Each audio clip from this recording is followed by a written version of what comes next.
So if you've been a subscriber of mine for a really long time, you'll know that I used to make jewelries and posted them up on Etsy for a while. And you see me wearing these several times in my tutorials and my other videos and whatnot. I will be showing you how to create these wonderful babies of mine today. Okay, so the things you'll be needing today are like this palm-sized orchid, I think that's what they're called, but it's like lace and they're polyester fabric. If they're not polyester, they will not work because you will need to singe them, and in order for it to melt and seal the edges, you need it to be polyester. You just need 2 for 1 flower, or you could use 4 of those for 2 flowers. So as for earrings, you will need 2 of your earring pieces of your choice, 2 jump rings of your choice, a thread that complements the color of the fabric you're using, any chain, small chain preferably, that of your choice, sewing aid thread thingy that I do not know the name of, but a sewing needle, a lighter to help singe the edges, tweezer to help hold, and scissor for cutting out the pieces, and preferably a candle with a secure stand for heavy singeing. Okay, so I accidentally deleted the part where I cut the pieces out into these petal shapes. What I basically did was take the palm-sized fabric and then cut that in half and overlap it so that it doubles up, and start cutting the larger part of the petal into the size of my thumb, so I would end up with 4 petals with the size of my thumb. And as I progress on to cutting the petal sizes eventually become smaller and smaller and smaller, and the sizes are basically up to you. All it needs to do is that they need to get smaller to create that flower-like effect. Alrighty, for one earring, so one side of earring would have 4 pieces of the larger and smaller, smaller, smaller, smaller. So in total you should have 4, 8, 12, 16, 20. After this is done, what I'm gonna do is light my candle and then put some wax on the bottom of this glass and use it as an adhesive to attach the candle to the glass as a stand.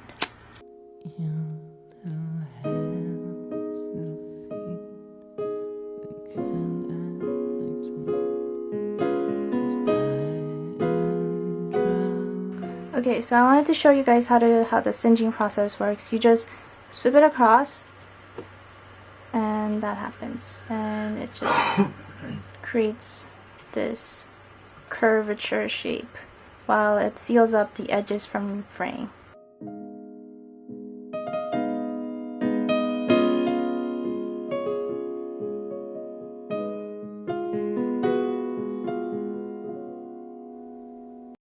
Okay, another method is if you hold it really closely enough and just slowly go towards it, you'll see that the edges will start melting slowly. I went ahead and rearranged them according by size, because some of the time some of these petals, they shrink and they are no longer part of their category of sizes, and the other ones they don't curve or shrink that much, so they don't fit into their own category. So you just switch them around and rearrange it so it becomes what you primarily intended. Now I'm going to take my red string, which complements the color of the fabric that I'm using, and my sewing needle. Because these sewing needles are like kind of crappy and rusted, I'm just going to use this to help me.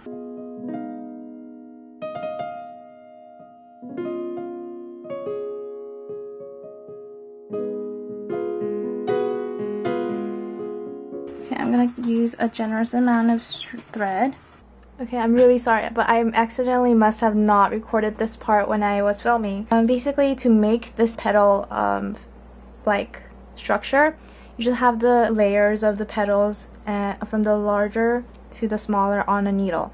So each layer would have 4 petals, and you just keep layering it on. And you initially want to layer this on a needle as a structural point, because you'll be using the needle to thread everything through later. It'll make everything so much easier. So use a tweezer and grab all the petals I possibly could down, like that. Then I'm gonna just get the needle through as far as I want on the string.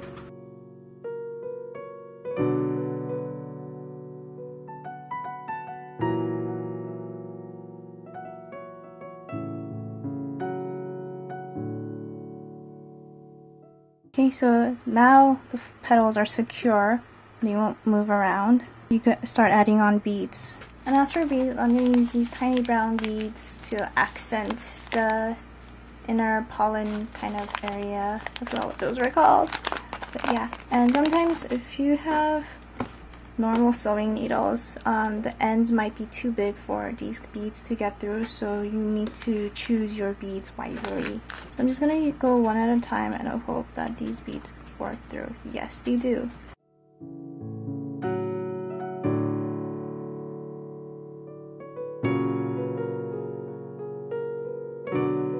There it is with 3 beads in, and it'll pretty much look like this after you're done securing it and knotting it off.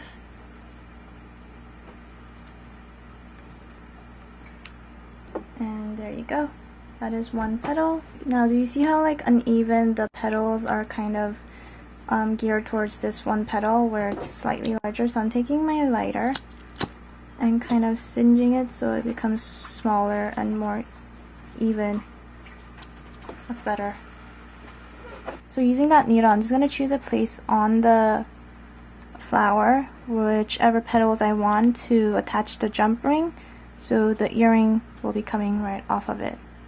I think I'll do it right here. And you want to overlap 2 petals together for this and create like a decent sized hole. So you could just put the jump ring in, and I'll leave that aside. I'm going to take a jump ring. Should look like these, and where the opening is, I'm just gonna use my finger. You could use tools, but I'm just gonna use my finger. Ah, it's stuck on my fingernail. This is why you need tools. Ah, screw it. I'm gonna go back in with a tweezer and my nails and adjust it open like that. You see how it is kind of open? The camera, pick up camera. There we go. You see how it's kind of adjusted open? I'm gonna try my best to get the jump ring into that hole. One petal at a time, just try and get the jump ring through. Success. Get the second jump ring through the other petal. And success. Okay, now time to close it off. And this is a pretty difficult part, so if you're a beginner, if you get frustrated, I understand. Now take a chain of your choice and cut out the 8th ring, and you'll end up with like an odd number, which is 7, and that will help have the petals facing outwards towards another person instead of like towards in your neck or yourself. And then take your earring piece and have it so that you could open this area. I'm just gonna take a tweezer and open it a bit and slide in your chain piece that you just cut into there like so, and then close it up.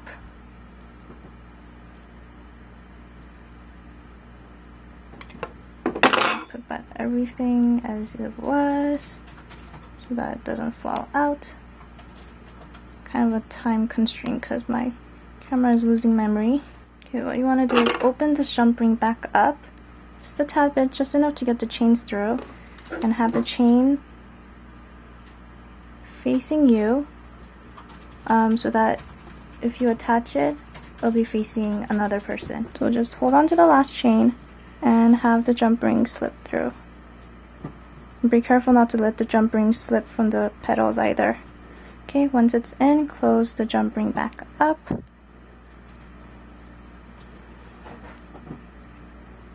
Like so.